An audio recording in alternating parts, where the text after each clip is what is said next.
Hello students, good morning you all. Welcome back to the retail management class. As we are very much aware that the retail business is going to have huge impact as far as the economy is concerned. So without retailing activities, what happens? The customer is going to be, unserved. So by that, what will be there? Both the ways, economy as well as a business is going to be affected, right? And we actually discussed various phases of the retailing management. And today we are going to understand about exclusively the larger perspective of the retailing activities. What do you call that? International retailing. Few great companies are there. These companies not only going to satisfy their own or the domestic customers, in-house customers, and they are going to satisfy the customers which are outside of their motherland. There are so many innumerable companies are there. The activities whatever they do, which are nothing but the international retailing. We are going to understand various types of the international retailing. So under international retailing, what happens? Basically, the companies will take care of the people which are living in their own country. Like let us take what you call bazaars. So bazaars means we know very well. They produce automobiles, like auto rickshaws. And you will be observing somewhere these auto rickshaws plying in the African nations also. That means the products which have been produced for the purpose of the local people, domestic people, if they are satisfied with the products, isn't it? If the demand is huge outside what you call the particular country, they are going to export those products to the outside of the country also. What do you call that? International retailing. So what is the main purpose behind the international retailing? Means to grab the available opportunity outside of the home country. Sometimes what happens, few companies may not be doing satisfactory kind of businesses domestically. Then also they will be looking for other kind of opportunities outside their homeland. Then they opt for internationalization. Understand? Sometimes what happens, the available resources will be abandoned compared to the domestic markets are concerned. Then also what happens, the companies prefer to have the strategy of internationalization. So let us see this slide.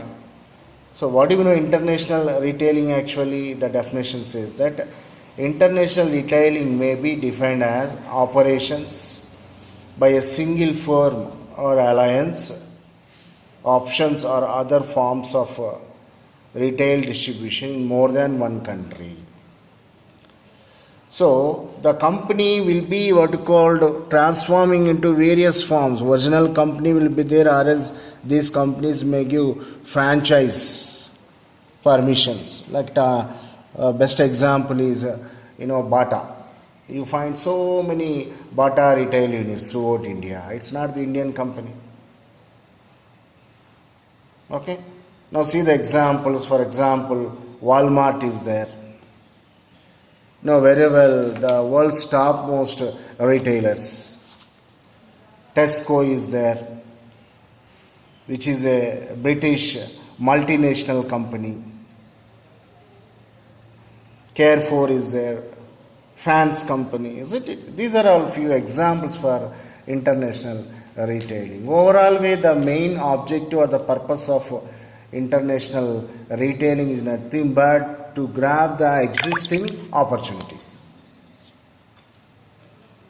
African nations would be there. They may not be what you call having the technological advancement compared to what you call with other nations.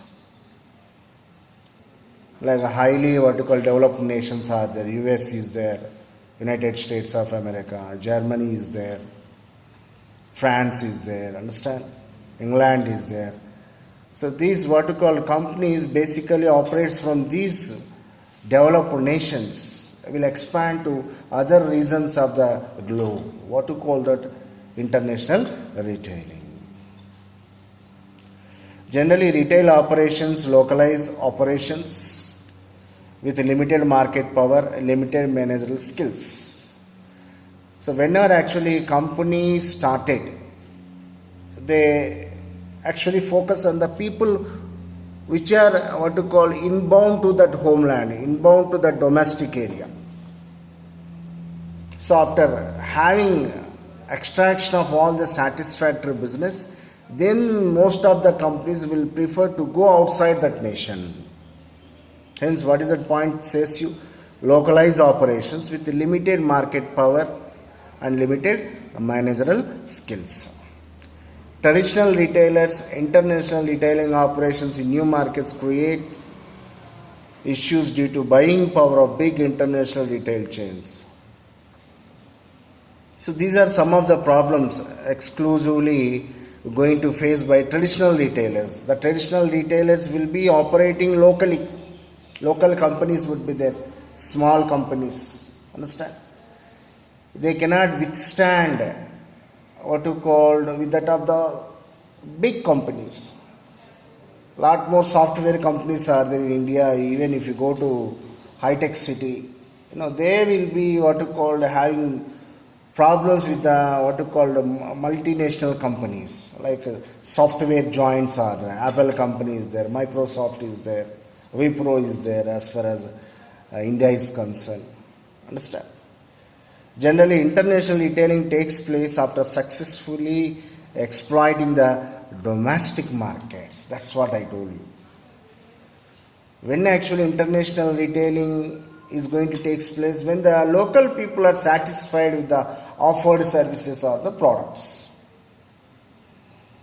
These are the few of the joints as far as international retailing is concerned.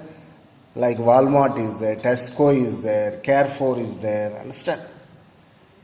Walmart, US based retailer, now stepped into the India also. Tesco is there, a British multinational company. Carrefour, French multinational company,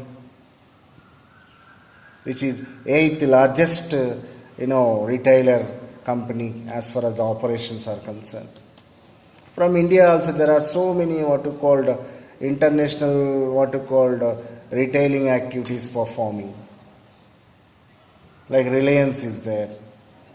They will be exporting softwares, telecommunication equipments, petrochemical kind of things, isn't it? So need of the hour is nothing but the internalization. Both the ways the economies are going to be affected.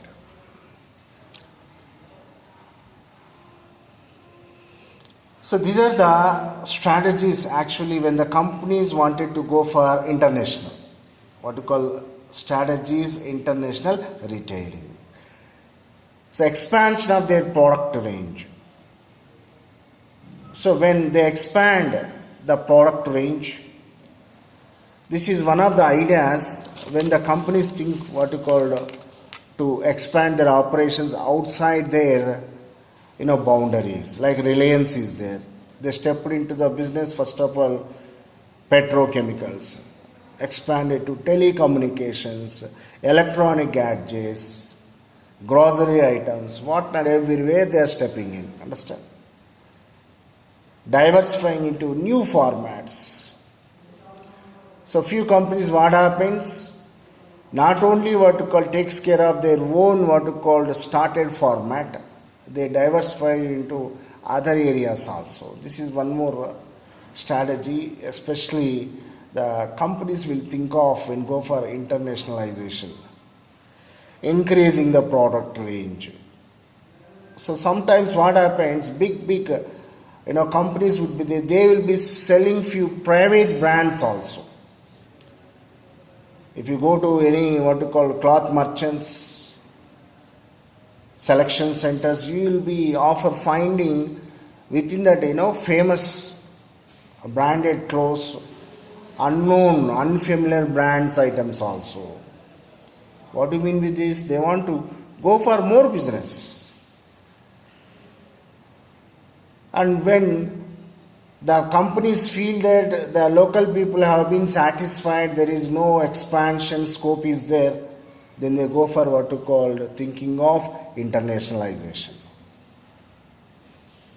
So these are the strategies actually the companies will think of regarding internationalization of their retailing activities are concerned. One is called expansion of their product range. Next, the diversifying into new formats, increasing the product range, and finally, internationalization.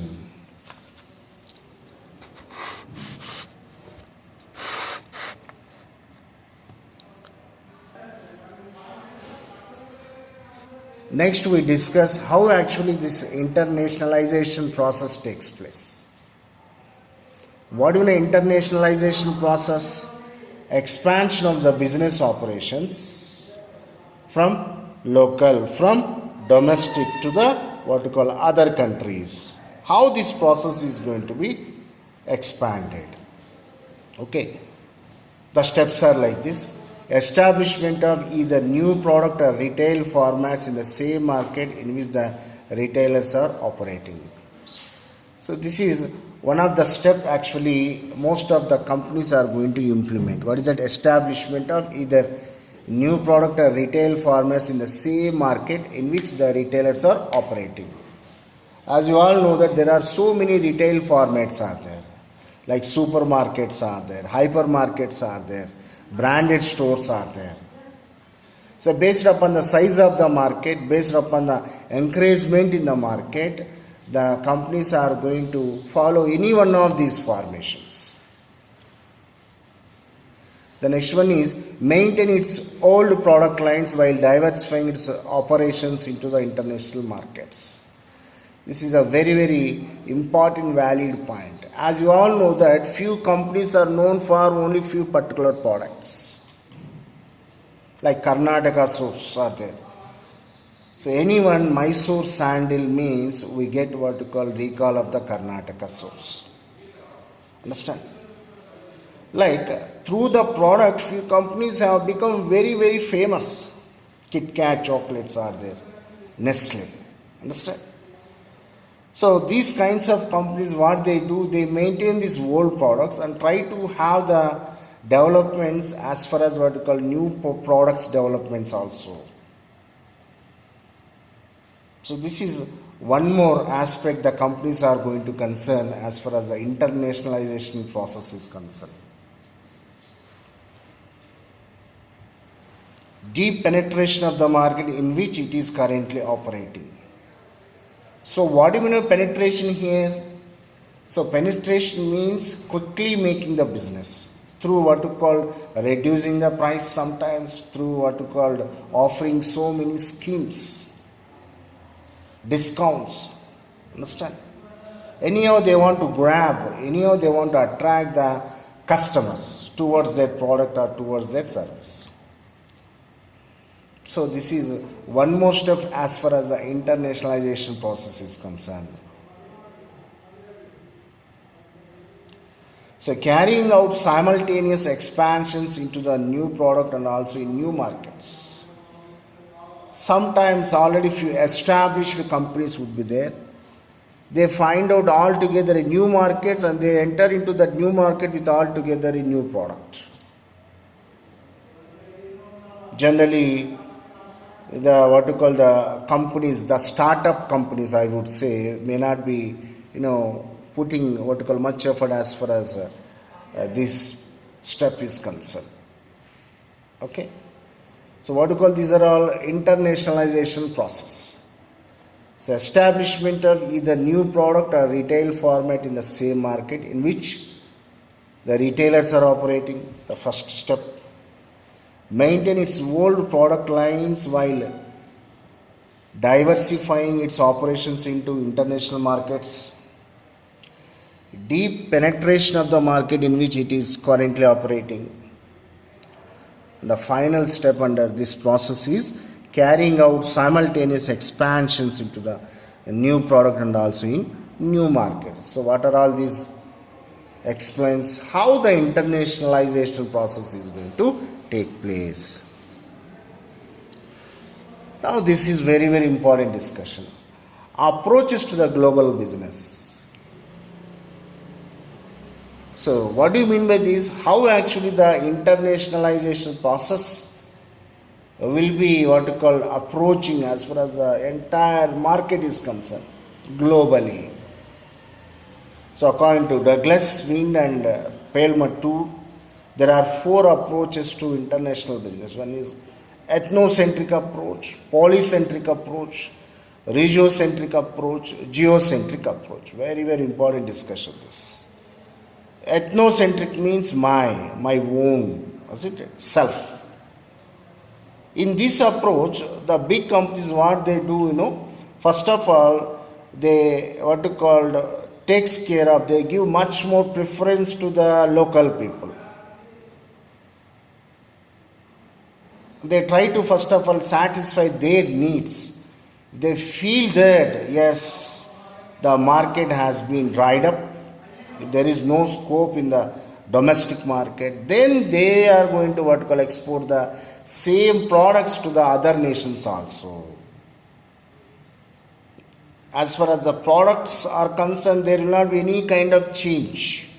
Same things will be exported to other nations. So what do you call this approach? Ethnocentric approach. Polycentric approach. Poly means here many. As you all know that the entire world can be segmented into different parts like Europe, Asian countries, Middle East countries, South Asian countries. Understand? So based upon the area, various kinds of activities we need to perform as far as the sales of the products or services are concerned. What do you call that? Polycentric. Regiocentric. So based upon the region, the market approach would be there. Southeast countries are there. Middle East countries are there. Okay, European people are there. Their habits are different. Their culture is different. Based upon the targeting those customers according to their culture, their habits, their psychology. What do you call that? Region specific or else regiocentric approach. The final one, the geocentric. Here, the complete world will be considered as a single market. Based upon that, various approaches the companies are going to be applying to reach to the customers. Understand? So let us discuss all these approaches, one after the other very, very clearly. What are those? Ethnocentric, polycentric, regiocentric and as well as a geocentric approach. Ethnocentric approach. A means of disposing of surplus domestic production. That's what I told you. So when the company is using this approach, ethnocentric approach, first thing what they keep in their mind, they want to first of all satisfy their own countrymen, their own country customers. Understand? Let us take cloth merchants are there. Like kurtas are there, pajamas are there. Understand? There are so many companies are there, Indian brands are there. So after getting enough market in this domestic country, domestically, then they are going to export. Few kinds of food items are there. Okay. Batter is available. Batter, do you know? Idli batter, dosa batter. Understand? They won't change anything. First of all, they cater the needs of the domestically. and next they are going to export it to the other nations. When they feel the product of surplus in size. So foreign operations are conducted from a home country with strong reliance on export agents.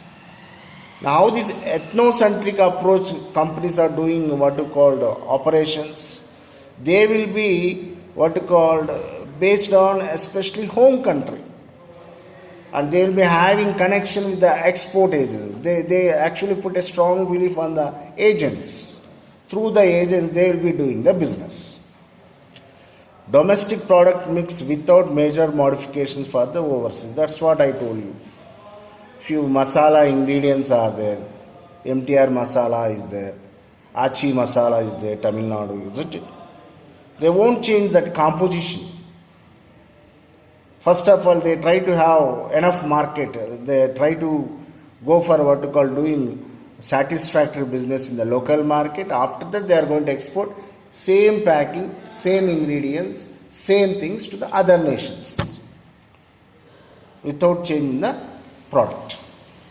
Cultural factors in foreign markets are overlooked.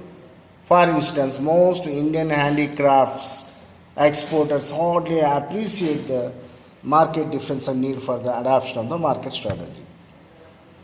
The companies which are following this ethnocentric approach, they won't consider the other nation culture. What they want actually the sales of their product after getting enough satisfaction from their what you call homeland customers. The firms does not change the products which are to be exported. The products as it is are going to be exported without any modifications. So what do you call this approach? Ethnocentric approach. So these are the examples. Number of Indian products sold abroad such as dresses like salwar kurtas, saris, food items such as dosa mix, idli mix, vada mix, sambar mix, gulab jamun mix, okay, papad and Indian sweets are primarily targeted at Indian population abroad. As you all know that the world has become a globalized village. If you take US, almost 20 to 30% of Indian population is there.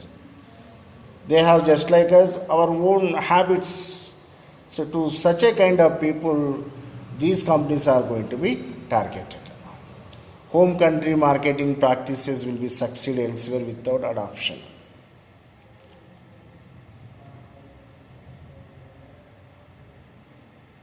However, international marketing is viewed as the secondary to domestic operations. What are the best examples? This is a Japanese example. So these are all very great company, electronic giants. These are Panasonic, Sony, Hitachi, understand? I think 20, 30 years back, if you have any electronic item of Panasonic, means a kind of respect. Now, even now also the Sony televisions, Sony electronic items are market leaders.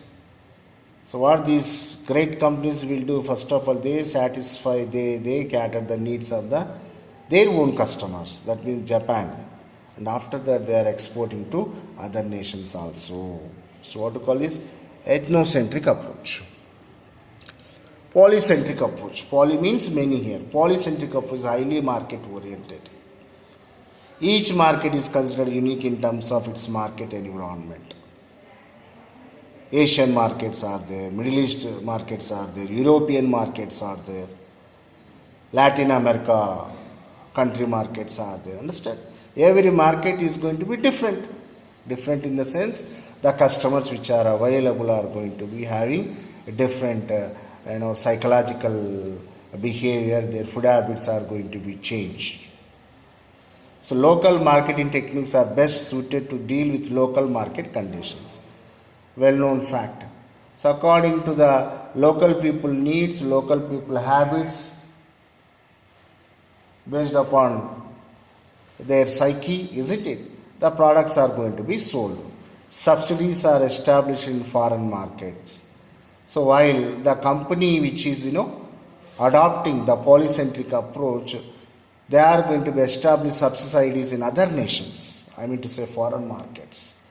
Environment of each market is considered while formulating a marketing strategy. The best example are John Deere, Cisco. What is a John Deere?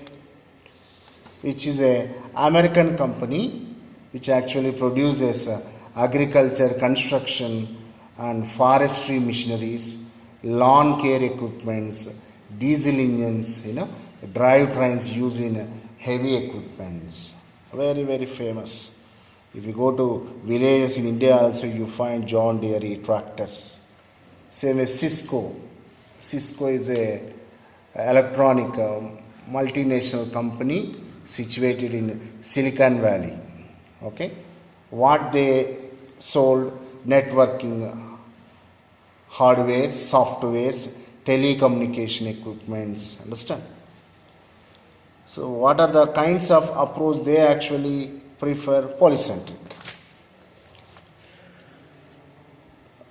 Next one is regiocentric approach. The regiocentric company views different regions as different markets. Both are almost similar. This approach uses the polycentric approach for the existing products but uses different marketing strategies for introducing the product in other countries of the region. So, which way the regiocentric companies are going to be differ while introducing the product into the market? A particular region with certain important common marketing characteristics is regarded as a single market. So, what are the common things they consider? Economies of the scale, strategy integration, organizational approach, product policy tend to be implemented at the regional level. Depending on the convergence of market behavior on the basis of geographical regions, a similar marketing strategy is used. The best examples are Coca-Cola and Pepsi. What are these? Carbonated soft drinks, US-based companies. And they will be having little bit change in the taste as far as their drinks are concerned, based upon the preferences of the markets. What to call this? Marketing strategy. Understand? So what do you call this approach as? A regiocentric approach. The next one is a geocentric approach. So a geocentric company views the entire world as a single market and develops standardized marketing mix, projecting a uniform image of company and its products for the global market. So when a company following this geocentric approach, they view the entire world as a single market, exclusively for Asian countries, for European countries, XYZ like that. They won't have separate strategies. Throughout the world, they implement same strategy and they are going to sell the same product and they are going to provide the same services also. Best examples are Apple and Microsoft. What are these? These are all software companies. Okay? They are going to produce consumer electronic goods, computer softwares, and they provide even the online services also.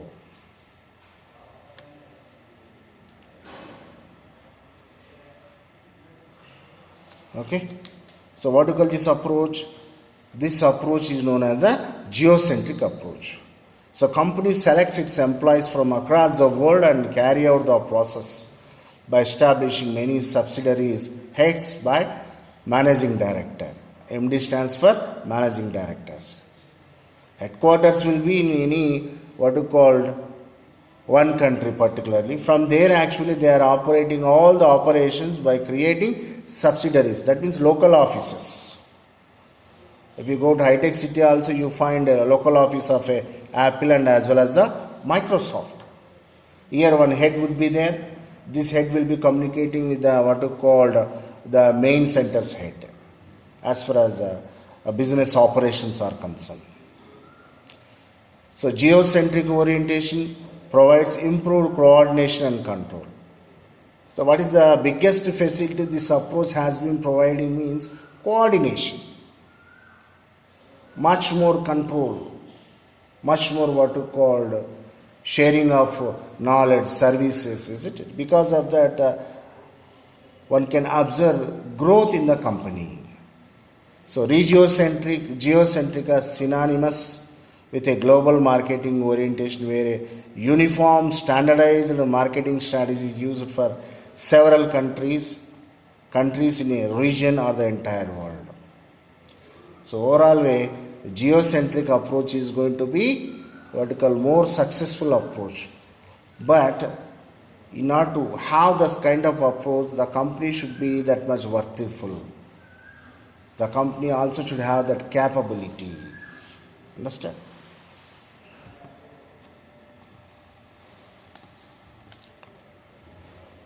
Now we discuss the stages of internalization. The first stage is the establishment stage. A retailer was established a unique business model and an idea for meeting the needs and requirements of international market. Every kind of business will start in a what we call at a low scale and at a low level only. Slowly what happens, you find the development. Understand? First of all, after establishment, they look forward to the domestic expansion. So under domestic expansion means this phase mainly deals with the geographical expansion of retail within the domestic country. So within India, if any what you call local company expansion takes place, what you call that? You call that domestic expansion. Wipro is there, Indian software company. They actually try to satisfy what you call the local companies' needs by producing various softwares. Now they become very famous as far as the outside of the country is concerned. Saturation level. Here the retailers have reached a point where further growth is not possible and international expansions are undertaken only as a possible growth option. So change should be inevitable. So a company should not be stagnated at a certain point. Development should be there. So if you think like that, if any company feels that further development is not possible in that local area, local market, domestic market situation is concerned, then they think of what is called international expansion, diversification.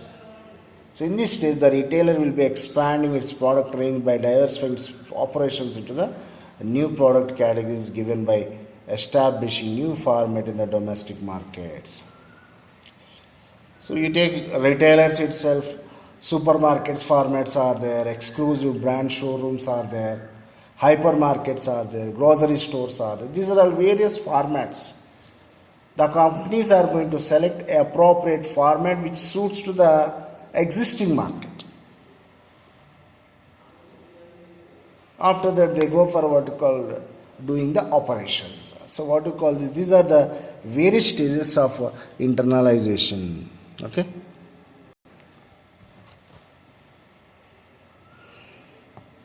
So today we discussed various approaches like geocentric approach, regiocentric, very very important discussion. This polycentric, ethnocentric,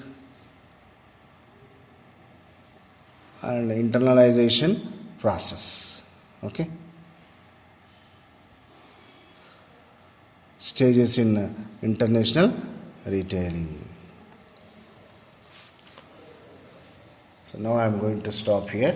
We continue in the next class. Okay. Thank you so much.